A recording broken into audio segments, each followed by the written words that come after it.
Semoga yang subscribe diberikan rezeki melimpah dari jalan tak terduga. Dan yang like komen, dimudahkan jalannya menuju surga di hari akhir nanti. Siapa yang tak mendengar nama Qorun? Dia adalah seorang sosok kaya raya di zaman Nabi Musa yang namanya melegenda hingga sekarang. Kisahnya diabadikan dalam Al-Quran, bahkan menjadi peribahasa atau ungkapan di masyarakat guna menggambarkan seseorang yang mirip dengan tabiatnya atau menisbatkan harta yang ditemukan terpendam dalam tanah sebagai harta Qorun. Qorun adalah miliarder kaya raya yang hidup sejaman dengan Nabi Musa. Saking kaya rayanya, Qorun setiap kali keluar dari rumahnya, ia didampingi dengan 300 pelayan laki-laki dan 300 pelayan perempuan. Qorun juga dikawal oleh 4.000 pengawal yang diiringi 4.000 binatang ternak ditambah 60 ekor unta yang khusus membawa kunci-kunci gudang penyimpanan harta kekayaannya itu. Itu dilakukan semata-mata sebagai bentuk kesombongan bahwa dialah manusia paling kaya, paling terhormat, dan memiliki pengikut setia. Ia merasa lebih mulia dibandingkan Nabi Musa alaihissalam. Orang-orang tentu saja akan penasaran seberapa banyak harta kekayaan Qorun jika pengawal dan pembawa kunci gudang kekayaannya sebanyak itu. Lalu berapa banyakkah harta yang dimiliki Qorun yang disimpan di dalam gudangnya tersebut? Sebelum saya melanjutkan, dimohon untuk menonton video ini sampai selesai supaya tidak ada kesalahpahaman dalam memahami isi cerita, serta mohon bantu channel ini semakin berkembang dengan cara tekan subscribe dan silakan tinggalkan like serta komen positifnya. Semoga dukungan pemirsa Risalah Kehidupan bernilai pahala dan menjadi wasilah dimudahkannya segala urusan pemirsa sekalian. Pemirsa Risalah Kehidupan, di zaman sekarang banyak orang yang mengistilahkan rezeki yang tak terduga dengan istilah harta Qorun. Lalu dari manakah sumber harta kekayaan Qorun yang sangat luar biasa itu? Serta di manakah Qorun dan hartanya ditenggelamkan? Siapakah Qorun dan bagaimana kisahnya dengan Nabi Musa? Qorun merupakan kaum Nabi Musa alaihissalam. Disebutkan oleh Ibnu Jurayj, nama lengkap Qorun adalah Qorun ibnu Yashar, ibnu Qahis, ibnu Lawi, ibnu Yakub. Ia merupakan putra paman atau sepupu Nabi Musa alaihissalam. Pasalnya, Nabi Musa alaihissalam sendiri adalah putra Imran, sedangkan Imran adalah putra Qahis. Dengan kata lain, Qorun masih satu kakek dengan Nabi Musa alaihissalam, yakni kakek Qahis. Ia adalah umat Nabi Musa yang taat. Tidak hanya memiliki banyak harta, Qorun juga termasuk orang yang cerdas dan berilmu. Ia menguasai ilmu duniawi dan ilmu ukhrawi, dan tercatat bahwa Qorun adalah ahli di bidang kimia. Dirinya tercatat sebagai ahli kitab Taurat setelah Nabi Musa. Kepandaian Qorun dalam ilmu agama membuat dirinya sering disebut dengan ilmu nawir, atau orang yang memberi cahaya dan penerangan. Suaranya terkenal merdu dalam membaca kitab Taurat.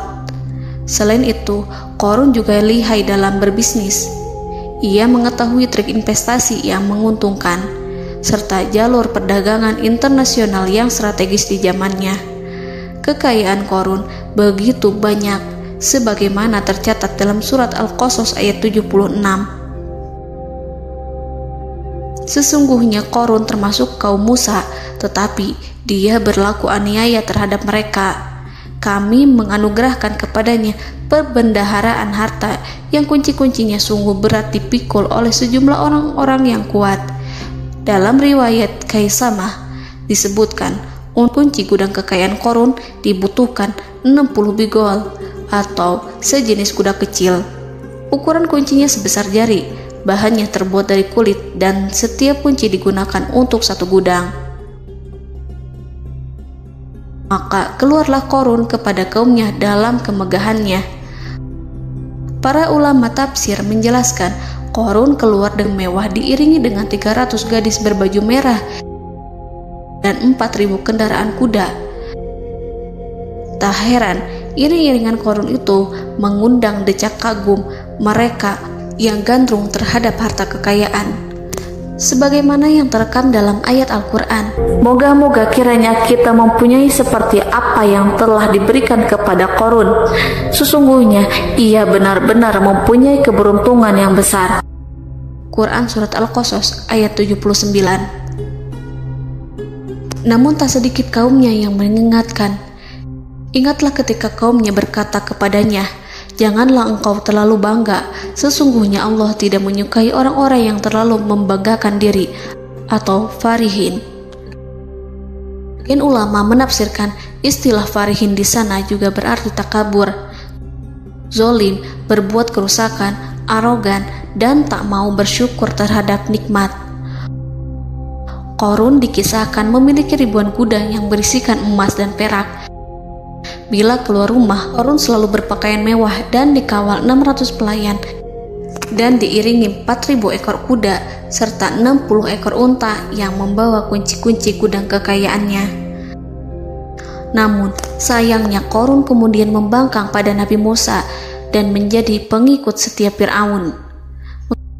Mengenai dari mana asal-usul kekayaan Qarun, ada beberapa riwayat yang memberitahukan tentang asal-usul kekayaan Qarun. Sumber pertama menyebutkan bahwa jauh sebelum memiliki kekayaan, Qarun hanyalah seorang lelaki miskin yang tidak mampu menafkahi keluarganya. Anaknya sangat banyak. Lalu suatu ketika Qarun datang kepada Nabi Musa. Ia meminta Nabi Musa alaihi salam untuk mendoakannya agar Allah memberikan harta benda yang banyak. Qarun juga meminta Nabi Musa mengajarinya ilmu kimia dan ilmu-ilmu kehidupan lainnya. Qarun dikenal sebagai orang yang soleh dan mengikuti ajaran Ibrahim dengan baik, sehingga tanpa pikir panjang, Nabi Musa alaihi salam menyetujui permintaannya. Allah Subhanahu wa ta'ala mengabulkan doa Nabi Musa. Qarun diberikan kecerdasan luar biasa dan menguasai ilmu yang telah diajarkan kepadanya. Qarun menguasai teori dan praktik pembuatan emas permata dan beragam perhiasan mewah lainnya. Ia juga pakar dalam ilmu arsitektur, rancangan bangunan, penataan kota, dan lain sebagainya. Tidak lama setelah itu, hidupnya berubah. Qarun pun hidup dengan bergelimbang harta. Ribuan gudang yang dimilikinya penuh dengan emas dan perak. Namun, sayangnya, keberuntungan yang didapatkannya membuatnya gelap mata. Qarun mulai hidup dengan penuh pamer, keangkuhan, dan penuh kesombongan. Kekayaan yang diberikan Allah Subhanahu wa ta'ala membuatnya lupa dengan Sang Maha Pemberi. Qarun merasa lebih terhormat dan mulia dibandingkan Nabi Musa. Ia pun akhirnya membelot dan durhaka pada Musa. Ia mengingkari janji-janjinya dulu dan beralih menjadi pengikut Fir'aun yang setia. Loyalitas Qarun terhadap Fir'aun membuatnya diangkat menjadi kepala mandor yang membawahi ribuan pekerja. Dikisahkan bahwa Qarun bersikap semena-mena terhadap para pekerja. Ia tega memotong upah mereka. Ia melakukan korupsi demi membangun istana dan kemegahannya sendiri, dan untuk membangun gudang-gudang penyimpanan harta yang telah ia kumpulkan jauh-jauh hari. Ketika datang perintah zakat, Nabi Musa alaihi salam pergi menemui Qarun dan memerintahnya mengeluarkan zakat sebesar 1 dinar dari setiap 1000 dinar hartanya, 1 dirham dari setiap 1000 dirham, 1 kambing dari setiap 1000 kambing, dan seterusnya. Setelah Qarun menghitung seluruh hartanya, ternyata jumlah zakatnya sangat besar. Kekikirannya pun mulai menghalangi hatinya untuk mengeluarkan zakat. Qarun enggan membayar zakat ketika Nabi Musa alaihissalam menagih zakat yang diperintahkan oleh Allah untuk ditunaikan olehnya. Ketika Qarun dimintai zakat, ia langsung marah dan tidak memberikan sedikit pun kekayaannya. Dia berpikir bahwa harta kekayaan yang dimilikinya didapat dari hasil kerja dan usahanya, dan tidak ada kaitannya dengan siapapun, termasuk Allah Subhanahu wa Ta'ala. Janji Qarun untuk lebih taat beribadah dan membantu sesama jika diberi kekayaan oleh Allah dilupakannya. Dia mempergunakan kekayaannya tersebut dalam kesesatan, kezoliman, dan permusuhan, sehingga membuatnya menjadi sombong dan terlena. Orang-orang beriman pada masa itu sering menasihati Qarun untuk bersyukur atas nikmat yang telah Allah berikan, tetapi dia tidak mengindahkan nasihat tersebut. Dari sikapnya tersebut sudah jelas bahwa Qarun tidak membutuhkan nasihat kebenaran, bahkan merasa tidak takut dengan ancaman Allah. Sebab Qarun merasa sudah memiliki segalanya. Qarun merasa dirinya hebat dan pintar serta punya banyak pengikut setia, punya banyak pengawal dan merasa aman karena dekat dengan Raja Fir'aun. Qarun berkata, "Sesungguhnya aku mendapatkan harta ini karena ilmu yang ada padaku." Qarun sangat sombong. Ia merasa hartanya didapatkannya sendiri tanpa campur tangan dan kehendak Zat yang Maha Kaya, yakni Allah Subhanahu wa Ta'ala. Apakah Qarun lupa ataukah ia tidak tahu bahwa Allah telah membinasakan orang-orang sombong sebelumnya yang bahkan lebih kuat darinya, yang lebih kaya darinya, yang lebih banyak pengawalannya, lebih kokoh dan tak terkalahkan dibanding dirinya? Karena terdorong sifat kikir dan angkuh, maka Qarun membuat rencana untuk melakukan tipu daya agar dia terlepas dari kewajiban membayar zakat. Dia ingin menjatuhkan nama baik dan citra baik Nabi Musa. Kemudian dia mengumpulkan tokoh-tokoh konglomerat Bani Israel. Ia berkata kepada mereka, "Wahai saudara-saudaraku, terhadap apa yang diperintahkan Musa untuk membayar zakat, apakah kalian akan mematuhinya? Sekarang dia hendak mengambil harta yang ada di tangan kalian, maka pikirkanlah suatu cara untuk menghindari perintahnya." Para pembesar-pembesar yang dipanggil kemudian menjawab, "Wahai paduka Qarun, engkau lebih besar daripada kami. Kami akan melakukan apapun yang kau inginkan." Qarun berkata, "Datangkanlah kepadaku wanita cantik. Aku akan memberinya hadiah besar jika ia berhasil menggoda dan memfitnah Musa." Ketika wanita cantik yang diinginkannya datang, Qarun memberikan kepadanya uang muka sebagai jaminan. Ia akan membayarkan seluruh yang dijanjikannya ketika berhasil menjalankan misinya. Bukan hanya itu, Qarun pun berjanji akan menjadikan wanita ini sebagai istrinya. Keesokan harinya, Qarun mengumpulkan Bani Israel. Setelah itu, Qarun menghadap kepada Nabi Musa seraya berkata, "Orang-orang menanti kedatangan Anda, sampaikanlah saran dan nasihat kepada mereka." Nabi Musa kemudian keluar dari rumahnya. Ia mulai menyampaikan nasihat pada umatnya. Di antara nasihatnya, beliau berkata, "Barang siapa yang mencuri, aku akan memotong tangannya. Barang siapa yang memfitnah, aku akan mencambuknya sebanyak 70 kali. Barang siapa yang tidak mempunyai istri dan dia berbuat zina, maka aku akan mencambuknya sebanyak 70 kali.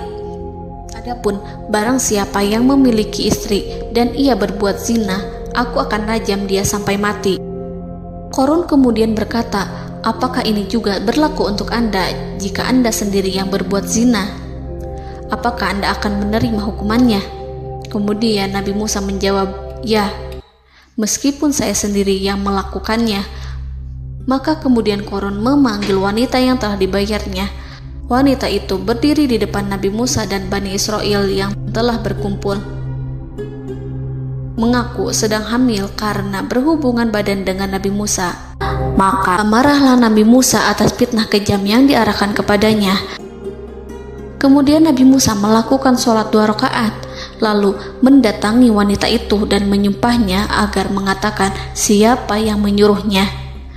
Wanita itu menjadi ketakutan.